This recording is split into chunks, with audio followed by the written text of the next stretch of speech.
recreation, and all that. When you give them other attributes and names, it's because of what their attributes are, like Sedmet being the restorer of justice and all that. Really, pretty much police is what they all are. The sun is the policing force that always eradicates evil. That's why he's always on the go forever, on the lookout for it. So am I. Because this is the ship that I come from, that I told you guys I got dropped off from 52 years ago, so I could get synchronized with the way things are on the earth, so I could bear testimony to what I observed during my assessment. See, all this stuff is word, it ain't no lie. Here go stuff off the walls of ancient Kemet that we were writing way back then. It says, but the trip is not calm. The fearsome snake's apex, which is evil, hides in the clouds and produces the perturbations of the sky, or waits for the pass of the boat to gobble it, and they call that eclipses. But it's more than that, it's evil. They want you to believe it's just eclipses, but an eclipse has more of a specific, spectacular range of being. Okay, the serpent representing continuance forever. There's that figure 8 again I was telling you about, where the constellations move into play with each other. That's what the snake represents, life, continuation. See, and you never see the end. It keeps going forever. Just like this being the same tube that the 3 spiritual energies came in from, that same hollow cavity. What's above is below, and from the nothing comes the absolute. You look at this snake as those methods of portals that they create all through the universe to come through.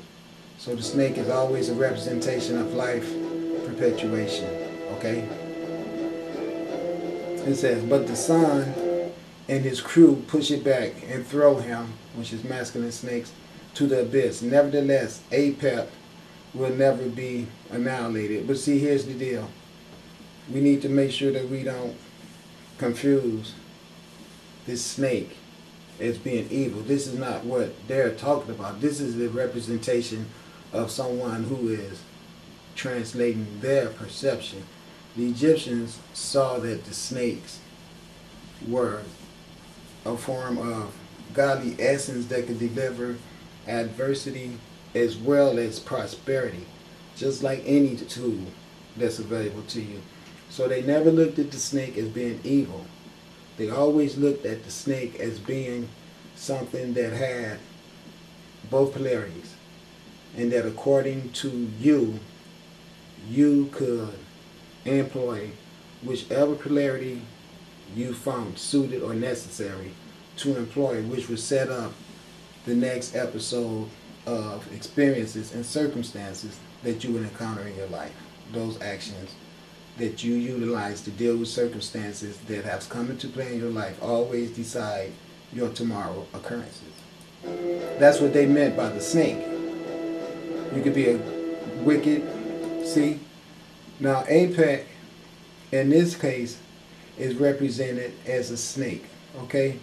But listen, let me explain to you why you have all these ripples in the snake and everything at the bottom. You understand the boat is on what you could say not calm seas right now.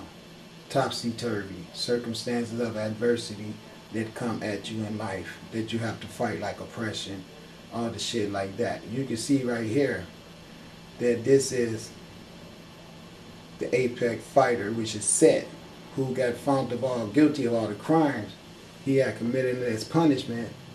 He had to go on the boat with Ra to fight off evil forever. So because of him creating evil, his punishment was to become a fierce evil fighter and ride in the boat with Ra for 1,000,000 years to fight off Apec, which on earth would be the Zionists.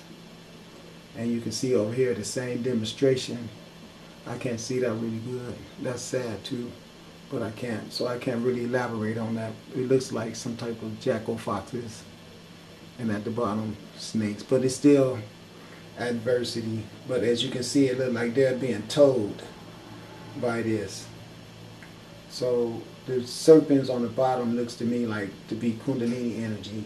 Oh, I know, this is probably Anubis on top right here, which would be the embalming jackal, meaning life permeation forever. Okay, that makes sense. Okay. So Anubis is the prodigy of Asar, the mortuary dog. Okay, it say, to the dust when the sun puts itself in the two arms of a set, Isis and Nephbet. Well, they say Nephthet here, but that's Greek. Okay. And Nephthys. Oh yeah, Nephthet. Okay. He occupies the boat, Smekit or Mesektet, weakening to, it means to regenerate. That's exactly what I'm here for. To regenerate the earth.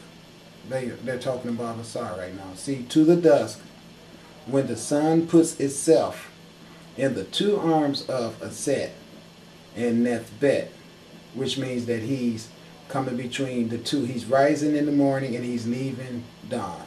To the dusk. There's always the darkest before the dawn, and the dusk is right before dawn, I think. So when the sun is rising, he occupies the boat, Mesektet or Smektet. It means weakening, to initiate the process of regeneration. That means the sun is rising. It is in a state of Capri, is what that means.